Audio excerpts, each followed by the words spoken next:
first topic would be FG plans to increase electricity tariff.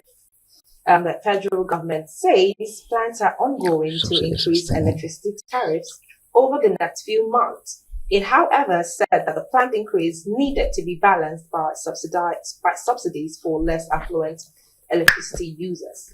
The special advisor to President Bola Tinubu on energy, Olu Verhejen, gave this hint at the Africa Heads of State Energy Summit in Dar es Salaam, Tanzania, where Nigeria presented a $32 billion plan to expand electricity connections by 2030.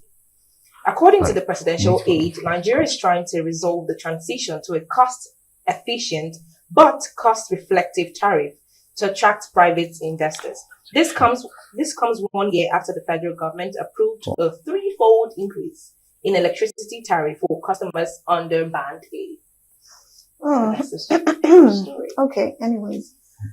They keep trying to increase and there's always a plan to increase. So Right. I'm not just going to ask the question. Yeah, we all know that what we have right now when it comes to national grid is not enough to power the whole country. Mhm. And every time we keep saying, why are they not focusing on, improving on that rather than improving the cost of electricity instead? But of course, we've given a lot of analysis and opinions on that matter. So I would like to ask now, with what the president is trying to do right now, as based on the electricity, and of course, which means they will also still increase the tariff again. What is your take about this? Do you think they are going about this the right way, or they will just keep increasing and increasing, and at the end of the day, we will not have a solution to our electricity power supply? Yes, to you, Mazi. Okay. Well, thank you for that beautiful question. It's really unfortunate that the government, it's only in Nigeria that the government wants to be richer daily, while the masses continue to be poor and poorer. It's only up to 1 year they increase the tariff, and some of us who are on Band A are paying to our nose, which means you load 1,000, they give you just 4 units as against 14 or 16 units before. I've spent close to 20,000 from 15th of last month to today because I'm on Band A. That is even that there's nobody at home. As I'm here now, my little granddaughter, I still is not at home. So you can imagine that there's nothing wrong in increasing, but let it has a corresponding efficiency. Yes. It has a corresponding improvement in terms of power supply. But then what worries me is, doesn't mean that there's nothing the federal government can subsidize for the masses. Nothing. In other countries, something like energy, food, other things are just subsidized. But here in Nigeria, we talk about subsidies, scam. It's scam. So to me, it's just like they want to continue to suppress the masses. Of course, you blame them. We'll come for the music and we are dancing for it. You see, when I was listening to one professor yesterday, when he was trying to analyze about the removal of subsidy, he said if the president had listened to them, it would have been in stages. Each stage, you will be able to put a palliative not in terms of cash, we'll be able to put something that that the masses will not have suffer for it. But here in Nigeria, there are so many areas, like my village, we have not had light for the past 1.5 years. Wow. Then you talk about how many times the national grid collapsed. Last year, I remember last quarter, it collapsed up to 4, 5 times in a particular quarter. Then my worry again is that from 1999 to now, Yes. we've not been able to improve. We are still dancing between 3 whatever megawatts to 4, 5. We have not been able. And they are saying they are improving. What are they improving? What others are celebrating 40, 50, 100? We are still dancing between 5 and 6 is something that gives me worry. But then, remember the special advisor that went to Tanzania. I think she said she was quoted out of context because it said about 65% to be increased. But now they refuted it today. Now it has now flashed out that they are planning to increase. Don't be surprised that it has started taking effect, even though it is not public, because before they come up to tell the public, they have implemented it.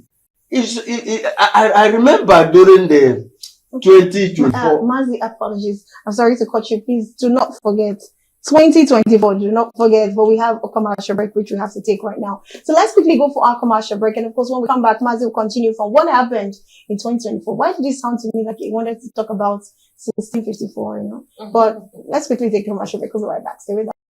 All right, welcome back. Yes, Mazi. Yeah, please continue. So, I wanted to say 2014, Okay. 2013, 2014, during the campaign, the same government in power, they were in opposition. And they complained bitterly about the inefficiency of the government in terms of power and energy.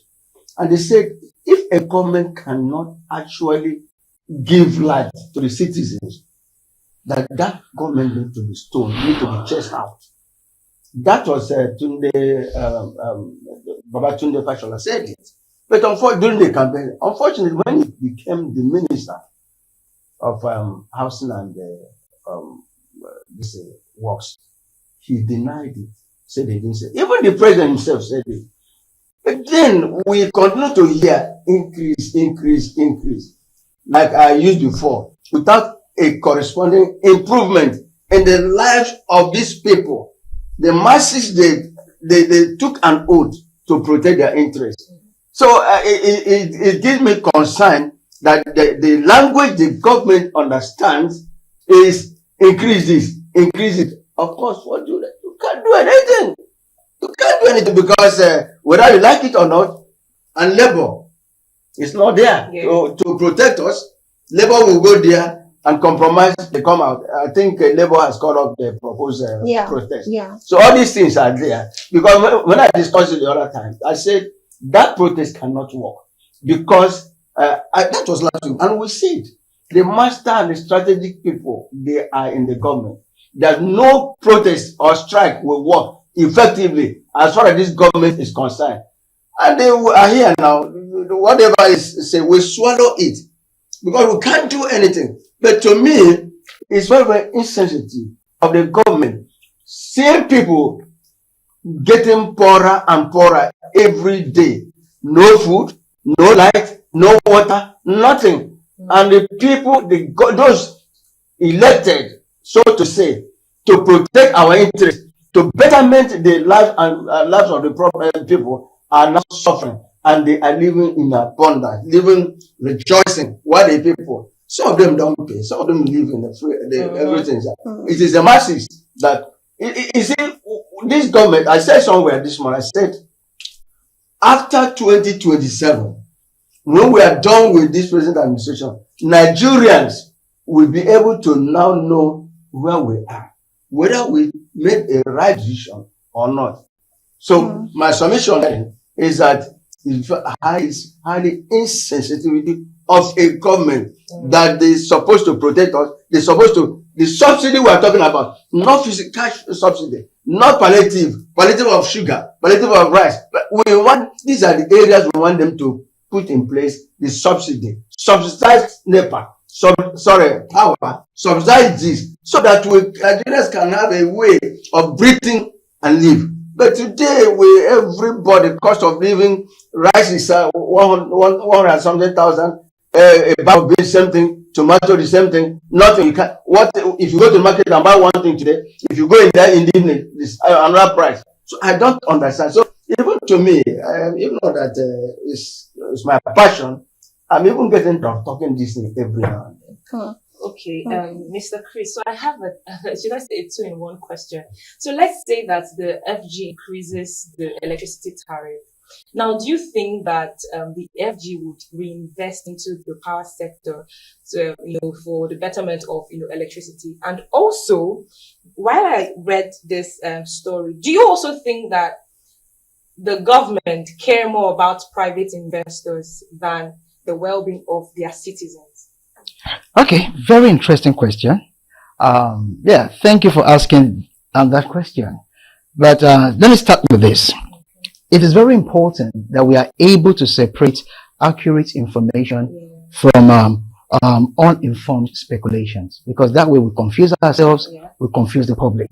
All right. Then let me also go further to say, everywhere in the world, energy is extremely expensive. Okay. Even in the most developed nations of the world, energy is extremely expensive. In Nigeria, we have enjoyed so much of energy subsidy that has actually worked against the economy, because it has never been cost reflective, even till today. The so-called band A still enjoy 25% subsidy.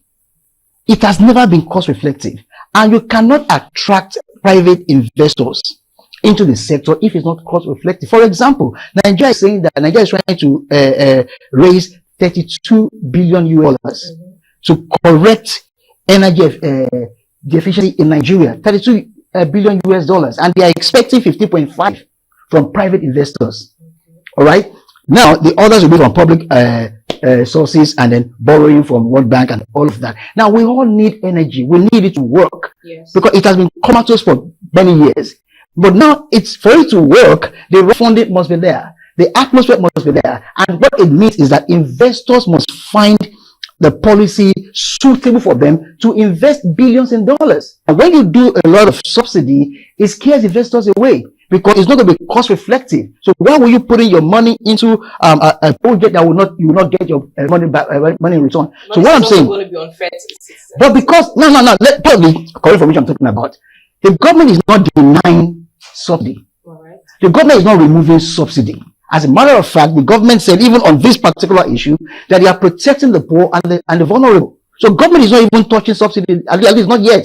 Others will have learned from the first subsidy removal process. And so government is not even talking about removing subsidy. But of course, it is easy for the public to be deceived into believing that the government is removing subsidy, because we love to just mumble things together and then confuse ourselves and confuse the public. So government is not just on the ground of accurate information. Now let me also quickly say this, so something like I said, subsidy removal is not on the table. It is imperative that we have reflective costs for energy. That's the one, but that's how the economy will grow. You understand? That is important. Like I said earlier, that is how you attract investors to come on board. Now, policy is what drives the nation, development of the nation. Now, the moment the president came on board, one of the first things he did was to sign the electricity bill that permits that decentralize the running of electricity in Nigeria. Now, states can generate and distribute electricity, communities can do the same, even companies can do that, and even individuals can do it. Understand? So that way, a whole lot of burden of the federal government, it has decentralized the process so that everybody can play their bit. As we speak now, or your state is about being independent from federal power supply. You understand? And as a matter of fact, what your state is generating, they cannot even give power to a neighboring state and neighboring countries like Benin Republic. Now, Lagos is coming up with about 4,000 megawatts, gigawatt or whatever. Now, what with that, Lagos can freely give to other states. Now, let all state governors come on board. Let us decentralize the national grid, okay? So that we can, this comatose national grid falling all over. Let everybody come on board. Let states come on board. Companies, Dangote and some other companies are already generating their power source. You understand? Let more companies do that. Let communities do their bits. You understand? So that way you discover that the efficiency will be there. So what needed to be done is the policy, which is already on ground. Yeah. But are we taking advantage of it? No. We still want to blame everything on the federal government. It doesn't work that way. You see, we need to understand how the system works and then take the best use of it. Okay, now, Chris, before you continue, you said something I totally can't buy the idea of what you're saying and what the government is trying to do. But you said something, and my question is, how do you move subsidy, or you say you're subsidizing, but yet you want to increase the tariff plan? How does that work? Okay, it's simple. Because in the first place, the tariff you're having is not cost reflective and it's scaring investors away. Now you want to raise 32 billion. You are banking on private investors who bring you 15 billion. And then your environment is not conducive for them to come. That means you are just being, you're not being real to yourself. So you must create an environment for the investors to come, because without it, it will never work. See, if we don't make the hard decisions, we will keep perambulating. We will not get it done. You understand? So at some point, we must make the hard decisions to make the policy work, to make the things work. That means if they are increasing the tariff plan, it means there is no subsidy anymore. No, there is. There is. Now, the thing is this. Because at the end of the day, it's not going to be a sharp thing. Now, we should also have a back of our mind that we're not even supposed to enjoy benefit of a subsidy forever, but it should be scheduled. It should be well structured. It should be over time, because the economy is not friendly. Nigerians are in bad shape. So you can't just put so much on the people. The people will collapse. So the system you are building is meant to be built for the people to benefit from. But if the people are not breathing, what are you doing with the system? All right. So we must first and foremost understand the imperative need of making this hard decision, because if that's long run, that is what will deliver the nation. But however, you have to plan the process. Okay. So when you're not saying increasing whatever, because what it means is this: you need to make it a bit more attractive for investors to come. They need to make their money back. All right. And that is the price we need to pay as a people. Okay. But however, government is saying that I'm not just going to leave you to die. Yes, you have to pay a bit more, but it's not going to be all the way. It's not going to be all the way, because subsidy will still be there. Okay. But the truth is this: if we are going to be truthful to ourselves, the way things are done, we cannot live on subsidy absolutely and as in endlessly. At some point, we must be real to ourselves, because if we're going to build this economy on real-time development, it's not sentiment. It's not about sentiment. It's not about populism. It's about being real with factual indices that grows the nation. And unfortunately, this is, you have to make hard decisions to go back in that way, because the people we envy, they did this in the past.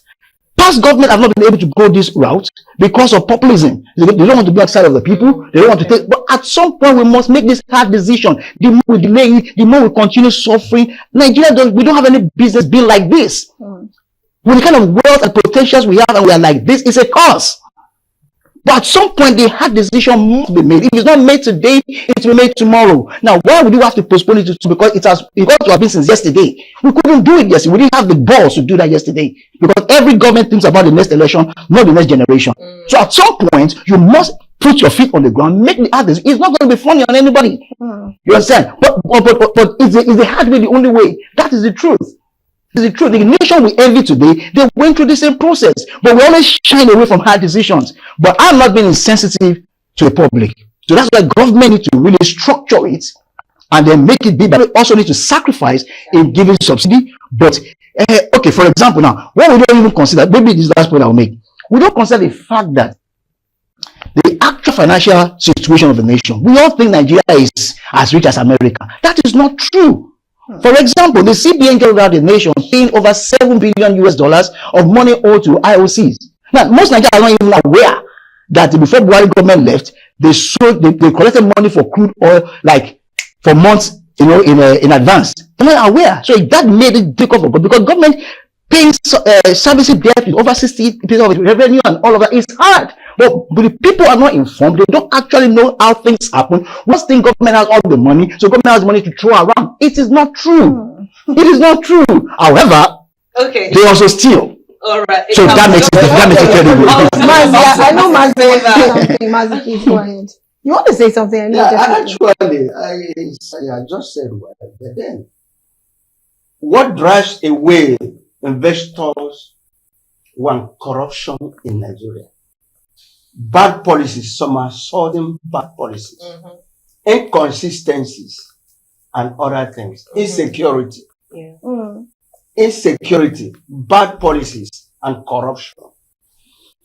Everybody knows this.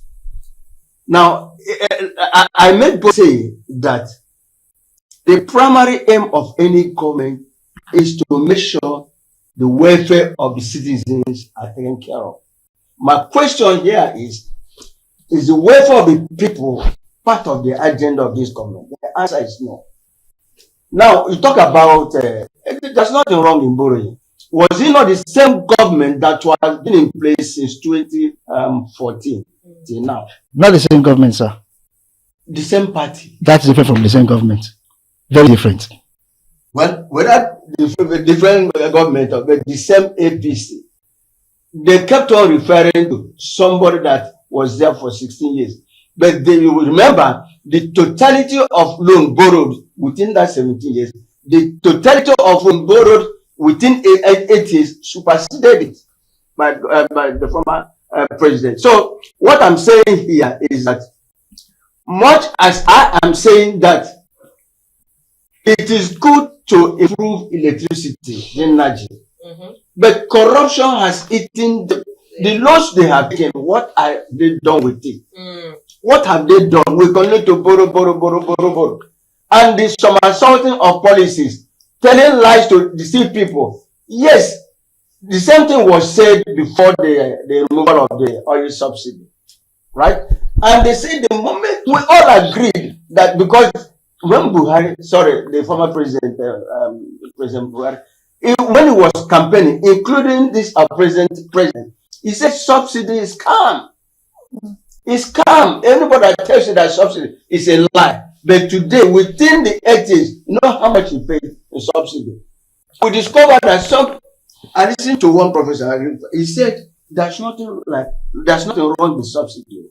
Okay. But it's the application, the management of it. Because in other countries, the subsidy, the masses enjoy, the public enjoy it. But we enjoy it. We don't enjoy it. So, Mr. Chris, why the investors are running away is because, one, our laws are inconsistent. Secondly, we don't have steady light. Thirdly, we don't what do I call it?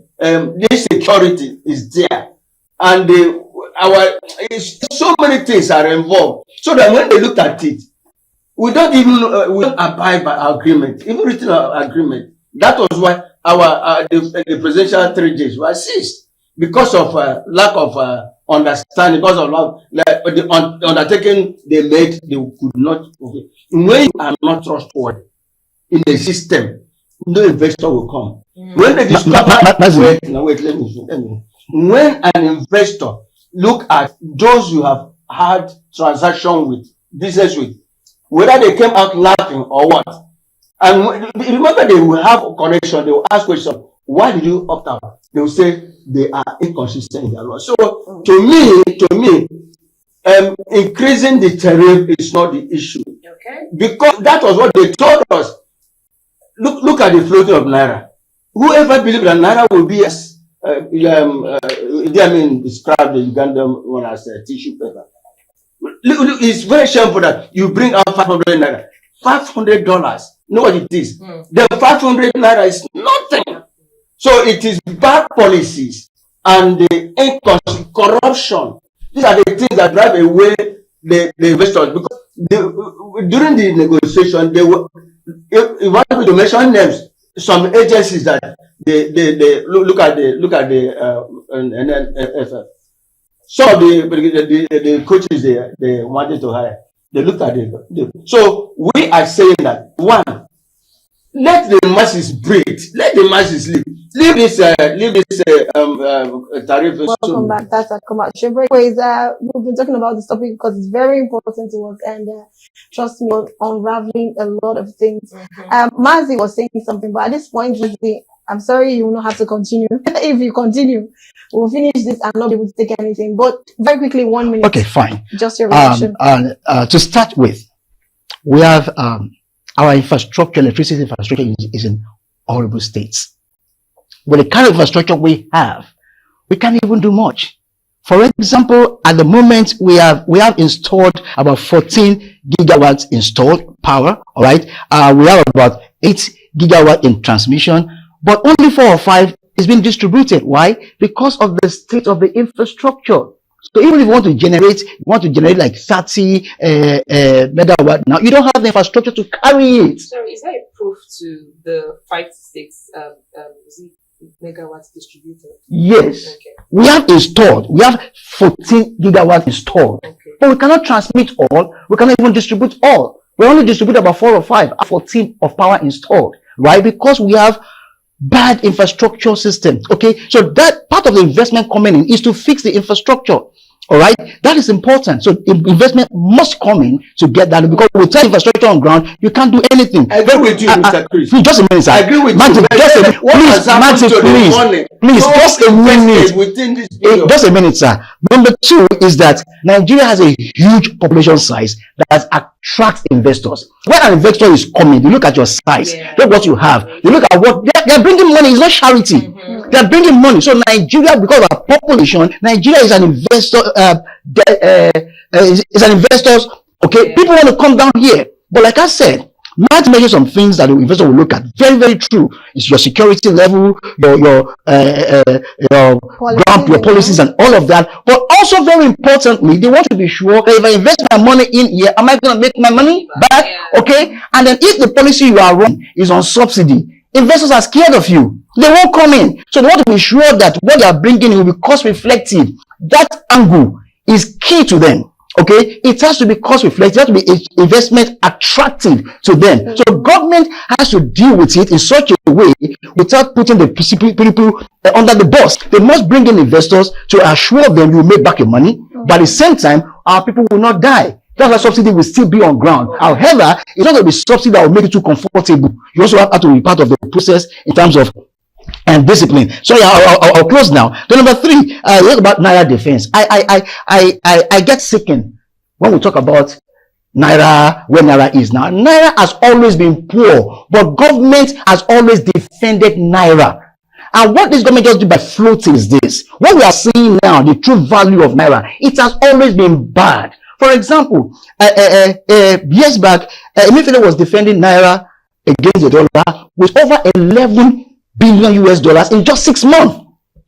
So that if Naira was actually maybe 2,000 for a dollar, government will pay like 1,005, and you now pay 500, and you think that is the value of Naira. No, it's cosmetic.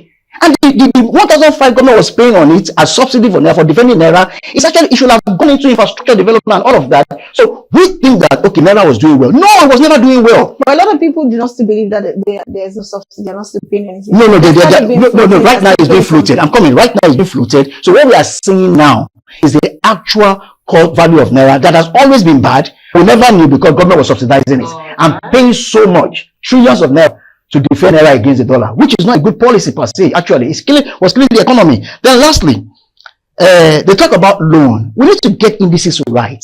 Now, when you are talking about loan, Nigeria was owing maybe 10 billion, 10 trillion back then, is now 100 trillion.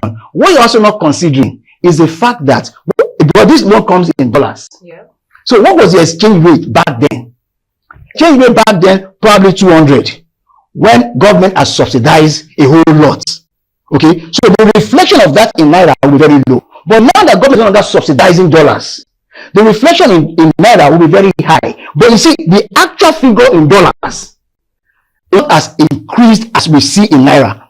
That is where the mathematics is. Now, most people are not articulate enough to understand that difference. To see that, okay, it's a whole lot of math.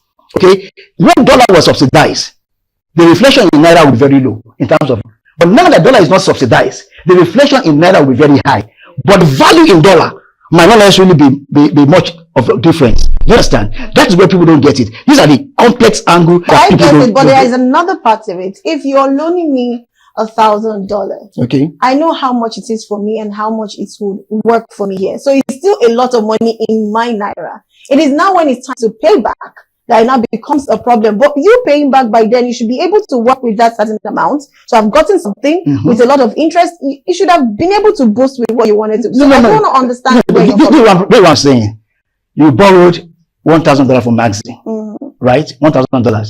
Now, because as an individual, as a business person, you borrow $1,000 from Maxi.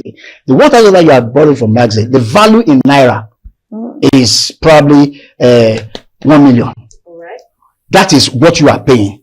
That is not the actual value. Now, I am the government. I have subsidized. So what you are paying 1 million for $1,000 you borrow from Maxi, right? I have helped you with a whole lot. So you are paying 1 million, thinking that that is the value of Naira in real exchange for that dollar.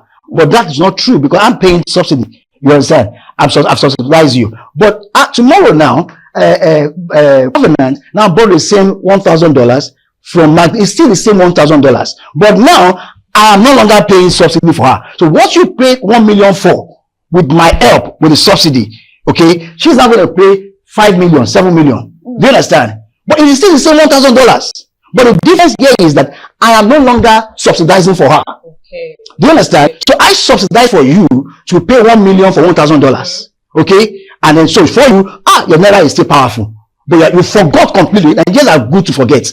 You forgot completely that I aided you. I paid a whole lot off you for it to be convenient for you to pay just 1 million for $1. But this time around, I don't see that policy is hurting me. I'll put that money, I should put that money into something else and all of that. I'll no longer pay such money. So I floated the naira. So let naira find its value with the dollar. So now that a covenant has gone to Maxi to collect $1,000, the same $1,000, but now she's paying 7 million for it. Why? Because I no longer subsidize her. So now the true value of naira has come to 4. So what we should do is how to manage naira to become strong on its own without subsidy. That is what we should get. Very quickly, in just 1 minute. Not hanging on subsidy. That's Bambiala economy. Make naira stronger. That's Bambiala economy. Increase our production. Fine. Let's do something to increase naira. Not banking on subsidy for naira. But then many people, including myself, believe that this subsidy is scam because, like somebody said today, the management is a problem, not subsidizing it actually. Then what has happened between 1999 to date? The chunk money of bulk of money that have been invested in the power sector. You talk about decay in infrastructure, whatever, and nothing infrastructure, not everything. The same national grid is collapsing every now and then. What has and nobody has been called to order. Nobody has been sanctioned. Is it not the same thing? That is why I'm able to show our problem is corruption. Because people collect money instead of them to use it to do the right thing. They now look at both ministers and the head of prostators. Some of them, the outgoing one, they are now kissing with EFCC. None of them, like the one they arranged yesterday. So these are the people. Money has been released for them to make use of it for the betterment of the people and the building infrastructure on ground.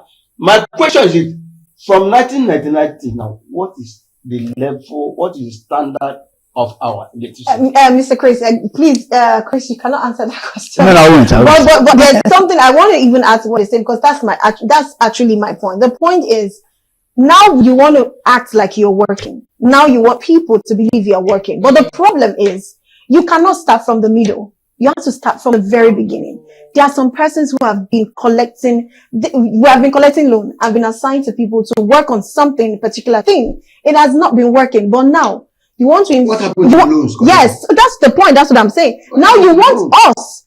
You want to take it on us to be able to understand that we want to work something out. But the people who have been there are not accountable. You're not bringing them by the book. You are letting them go. And you want the Nigerians, come on. You want them to starve? That's the point. That's what I'm saying. That I totally get what you're saying and I buy your idea. But trust me, you can't start from the beginning. Do you want to hear the truth?